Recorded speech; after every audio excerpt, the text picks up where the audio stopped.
Halaman at damoy nag-iisa. Araw sumisikat, di abot pumapasa. Araw sumisikat, di abot di pumapasa. Florante nakagapon. Kamay bitin, lihim na pagnanasa. Sa alaala ni Florante, nagbago ang landas. Ganday sumama sa dilim, nagdulot ng pangamba. Ang tamis ng kahapon, naging alingaungaw. Habang si Florante ay walang pagod sa paglabas ng kanyang mga hinanain, ay may isang gererong nagngangalang Aladdin.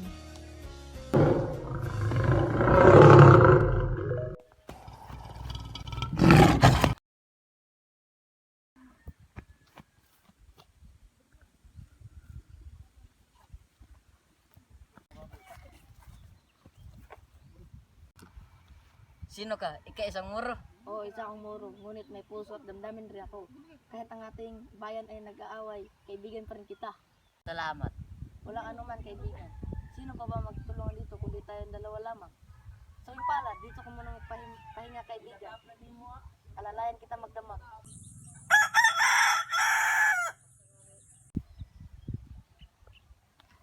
Hindi ka natulog. Oo, hindi ako natulog para mabantayan kita magdamag. Isa kang mabuting muro. Paano kita mapasalamatan? Magtiwala ka sa akin. Ikwento mo naman paano ka nagkaganito. Ako si Florante, taga Albania.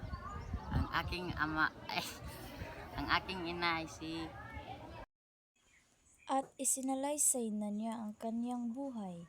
Noong musmos pa lamang sa Florante, ay ikinikwento ng kanyang ina na siya ay muntika ng madagit ng buwete. Buti na lamang na nandyan ang kanyang na si Minalipo.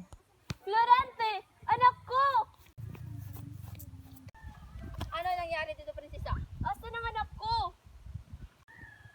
Ako na po bahala sa buwitin na yun. Ama, pinatawag bago. Opo, Maria. Tulad ka na, kailangan mo mapaalam natin para makasama yung kaalaman. Hindi maaaring mag-aral si Florante sa Atenas. Ayoko siya mawala sa tabi ko. Kapatid ko ang pumamahal ng ilog niya ng ina. Subalit kung tayo ay magpapatangay ng kalungkutan, sa diin ng ating paglalayo ay hindi mo matatagpuan ang tagumpay. Ang ating paralan ay magkakaroon ng pagsusalula hanggang sa buhay ni Rina Yukasta. Florante, papel ni Eticles. Ang gagapanan yung katauhan naman ni Rina Yukasta. Ako dapat si Itiklis, ngunit napili ni Florante. Sapagkat ikaw ang umagaw ng kapurihan ko, bukas magiging ganap ng aking paghiganti. Ipagkakita ko ang lalaking yun na ako ang mas mahusay sa aming dalawa! Sisimula ng ating dula. At sa kalagitnaan ng kanilang pagtatanghal, sa halip na sabihin ang Katapusan mo masakit, na Florante! Kailangan mo na umatay, Florante! hindi na nga inabutan pa ng kinabukasan si Adolfo. Noon din ay pinauwi na siya sa Albania. Paano kaya kita magkakatan, Menandro? Kung hindi sa'yo, isa na akong malamig na bangkay. Ang lahat ay utang lamang sa Diyos.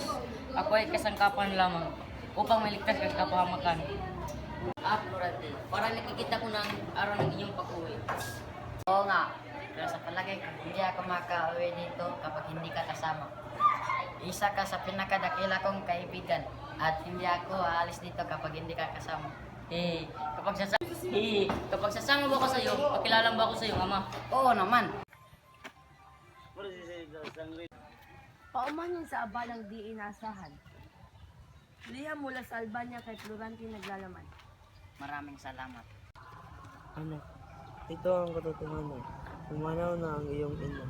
Hindi ko na ito ipapalam sa iyo noon upang huwag masira ang iyong pag-aaral. Ang iyong ama, Duque Briz. Ina, bakit hindi mo ako hinintay? Diba't sinabi ko sa iyo na ako'y magbabalik upang handugan ko ang aking tagumpay. Pagkalipas ng 2 buwan, dumating ang ikalawang liham ni Napauwi Duque na daw Besi. po ako, mahal na guro. Sa tungan araw ang aking sasakyan. Sa pagbabalik mo sa Albania, ay tandaan mong mayroon kang isang kalaban. Ang higanti ni Adolfo ay pakiingatan mo. Salamat sa pagpaalala, mahal kong guro. Oo nga pala, Menandro. Sama ka sa akin. Ang pasya lamang ng aking ama ang dapat nating hingin. Hindi na nga hinintay ni Auntie Norna at tanungin siya ng dalawa. Noon din ay pumayag si Menandro na sumama kay Florante. Ilang saglit pa sa daungan. Pagkatapos ng mahabang paglalakbay, sila ay nakarating sa Albania. Ama ko, Saan na ganito kapalit ang ating pagsasama muli. Ako ay napapasalamat na magkita kang muli, aking anak. Kahit na tila ang kapalaran ng iyong ina ay umabot na sa wakas. Ama, meron pa akong kilala sa iyo. Siya po ang aking kaibigan, si Menandro. Lagi po akong handang pagsilbihan kayo. Isa kang tunay na kaibigan, Nando. Natiwala ako sa iyo. Balang araw, babalik namin ito sa iyo. Liam mula kay Haring Lucio. Sabi, ama ko. Kailangan ng monarka ng Karian, Protona, ang aking tulong. Haring Linsio sa kanilang labanan.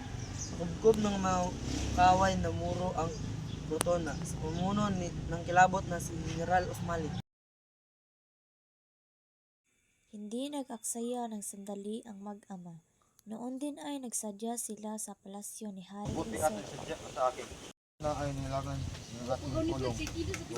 Sino ang binatang kasama mo? Giging haligi sa puso ang Karian. Mahal na hari, siya ang bugtong kong anak. Kakarating lang mula sa Atenas. Florante, may nahandog sa mahal mong yapak bilang ng isang masalyot na alagad. Nararangal ko nga makasama ka. Aking hari, handa akong maglingkod sa iyong utos. Oh, mahal kong ama, narito na pala kayo. Wala ra ating anak. Nagkala ako sa iyo.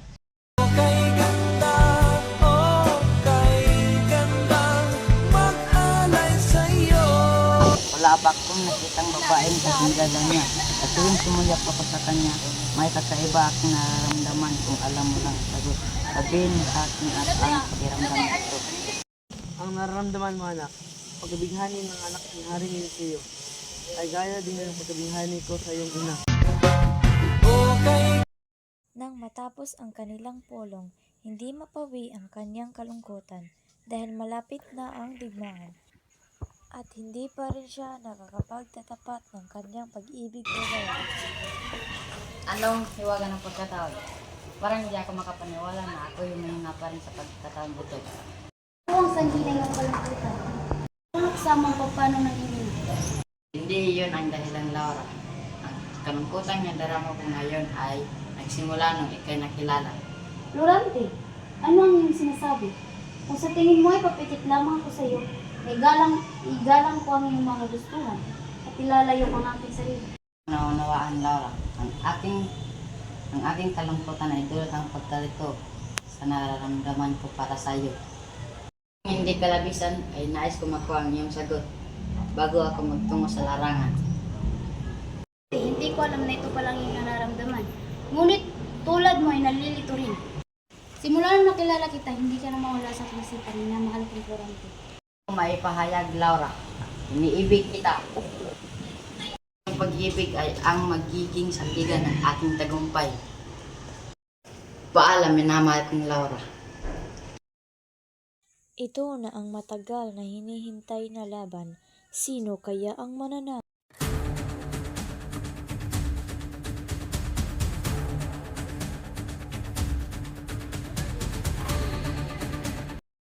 Dahil hindi namin natapos ang aming pelikula, meron kaming kaunting pakilig sa inyo na may konting patawa.